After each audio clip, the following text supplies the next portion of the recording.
This week on the Learning Curve, the food shortage being felt in Michiana school lunchrooms. That's not a good thing. ABC 57 morning anchor Summer Haran with why cafeterias are struggling to stay stocked up.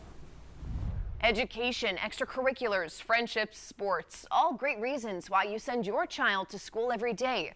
But one reason lost on many people is nutrition. Students who need a hot meal 5 days a week can get one at school, but it's just not as simple as making leftovers from the kitchen. Each school lunch is thoughtfully put together with calorie requirements and national standards in mind. And starting next school year, the standards will be tougher for local districts to meet. For a meal to go on a child's plate at school, there are certain requirements that must be met. We always have to offer 5 components for every school lunch. We have to have milk, fruits, vegetables, and vegetables have to be from different subgroups throughout the week, such as beans and red, orange, and dark green vegetables. We have to have grains and a meat or meat alternate or protein item. We have to have certain amounts of each of those throughout the week based on student grade levels. These requirements were first introduced by First Lady Michelle Obama in 2012, but now the USDA is cracking down and making them tougher.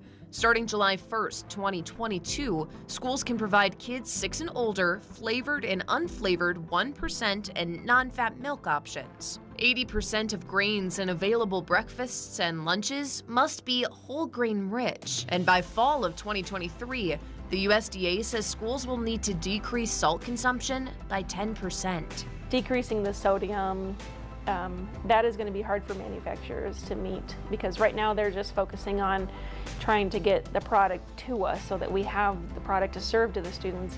Now that's going to require them to possibly make some changes to their formulas. Sarah Williams is a director of food service who helps schools like Knox Community Schools get the food that they need while still following the complicated guidelines. The new guidelines are transitional as they won't take effect until the fall. The only untouched food groups are fruit and vegetables. Now those still have to be offered in the 2012 standard, where at least 1 fruit and 1 vegetable is offered per kid for every meal. 10 years ago, childhood obesity was the obstacle facing schools.